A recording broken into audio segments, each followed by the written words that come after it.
Hoje falaremos sobre amplificadores analógicos de maneira mais específica. Estudaremos apenas os equipamentos analógicos, porque a amplificação nos sistemas digitais é um pouco diferente, mas se entendermos esses princípios básicos da amplificação nesses equipamentos mais antigos, fica mais fácil depois fazermos a transposição para os equipamentos digitais. E os conceitos básicos, conceitos técnicos básicos são os mesmos para os dois sistemas e o resultado que obteremos são os mesmos tanto nos sistemas analógicos quanto digitais. Então, entendendo o funcionamento do amplificador diferencial analógico, não teremos nenhuma dificuldade em entender como esses amplificadores modificam e alteram o sinal do eletroencefalograma em qualquer tipo de equipamento. Vamos ver inicialmente onde a amplificação se localiza no equipamento de eletroencefalografia. Isso vai variar um pouco dependendo do equipamento, mas de modo geral podemos dizer que o sinal é captado no escalpo, é transferido para o cabeçal, que recebe os eletrodos, e aqui nós temos uma primeira fase de filtragem do sinal. A seguir, nós temos, então, o estágio inicial de amplificação, que é seguido por uma nova filtragem do sinal que foi amplificado, e altera-se depois a sensibilidade do aparelho. A sensibilidade relaciona-se mais ou menos com a amplitude do sinal que será visto no traçado do papel. Isso vai ser visto bem especificamente depois. E, finalmente, um estágio último de amplificação, que é seguido pela transcrição do traçado no papel ou a transformação do traçado em sinal digital.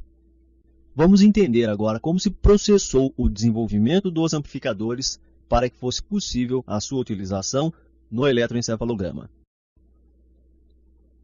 O ano era 1883 e Thomas Edison estudava um modo de que o filamento que passava dentro de um bulbo onde existia vácuo, que ele não se extinguisse tão rápido. Isso a fim de que a lâmpada elétrica pudesse ser usada por tempo mais duradouro. No curso desse experimento, nessa tentativa de aumentar a vida útil da lâmpada elétrica, Thomas Edison introduziu uma outra placa metálica que não tinha contato com o filamento por onde passava a corrente elétrica, esse filamento ligado a uma bateria. Então, esse filamento, essa outra placa que não tinha contato com o filamento, foi introduzida e Edison, através de um medidor, constatou, para seu espanto na época, que esta placa, o anodo, apresentava corrente elétrica. Embora Edison não soubesse o motivo dessa aparente descoberta espantosa, ou seja, o surgimento de corrente elétrica aqui, esse efeito ficou conhecido como efeito Edison. A sua causa, seu motivo, só foi descoberto 13 anos depois pelo pesquisador Joseph J. Thomson. E a explicação hoje é muito simples. Esse filamento no interior do bulbo, para nós que conhecemos as teorias mais básicas da eletricidade, hoje são mais simples. Esse filamento conduz eletricidade e essa eletricidade, na verdade, é um fluxo de elétrons. À medida em que os elétrons fluem por esse filamento, alguns se desgarram e são projetados para o interior do bulbo. Como relativamente esta placa é positiva em relação a esta, esses elétrons acabam sendo projetados e atraídos por essa placa, gerando então essa corrente elétrica. Quando a bateria é desligada, esse fluxo de elétrons cessa e, consequentemente, a corrente elétrica aqui também desaparece, não sendo mais detectada por este medidor. Alguns anos depois, um engenheiro elétrico britânico, John A. Fleming, estudando o efeito Edison, notou que este efeito só se dava nessa direção, só se conduzia a corrente elétrica unidirecionalmente e Fleming conectou uma bateria ao sistema, criando o primeiro diodo. Diodo tendo polo positivo e polo negativo. Nesse projeto de Fleming, quando nós conectamos o polo positivo da bateria ao sistema, a corrente elétrica aumenta proporcionalmente. Por outro lado, quando conectamos o polo negativo da bateria ao sistema, as cargas aqui se tornam negativas e o fluxo de corrente cessa. Isso ocorre de uma maneira muito simples de explicar, não é? Porque cargas, se nós colocarmos cargas negativas aqui, conectando o lado negativo da bateria ao sistema, nós teremos a repulsão das cargas e não a atração. Assim, o fluxo de corrente cessa. Dessa forma, Fleming notou que poderia controlar a corrente, o fluxo de corrente nesse filamento, mudando o terminal da bateria conectado ao sistema. Quando ele conectava o lado positivo, proporcional à carga da bateria, aumentava-se o fluxo de corrente. Conectando-se o terminal negativo, o fluxo cessava. Por essa propriedade, Fleming chamou esse dispositivo de válvula eletrônica, ou de válvula apenas. Impressionado com os trabalhos de Fleming, Lee De Forest, um pesquisador americano, procurou maneiras de melhorar a válvula eletrônica. E em 1907, Lee De Forest criou o triodo, introduzindo um terceiro elemento na válvula, que era uma nova placa, separando o anodo do catodo. Essa nova placa, ou grade, do triodo de De Forest, é que deu origem aos termos G1 e G2 das entradas do eletroencefalógrafo, das entradas no amplificador. É lógico que o sistema hoje em dia não é este mais, mas a tradição impôs a permanência dos termos G1 e G2 para as entradas de sinal no eletroencefalógrafo. É por isso que nós falamos G1 é positivo, G2 é negativo. A origem é desse sistema, essa nômina é desse sistema.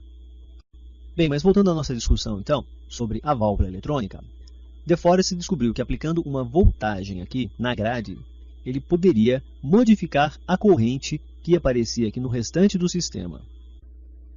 Então, como é o funcionamento elétrico do triodo de Lee De Forest? Como é que funciona? Bom, se nós agregarmos aqui à grade cargas negativas, essas cargas negativas aqui do catodo não conseguirão atravessar a placa e atingir o anodo gerando corrente. Cessa a corrente elétrica aqui, porque existem cargas negativas bloqueando a transposição dessas outras cargas para o anodo.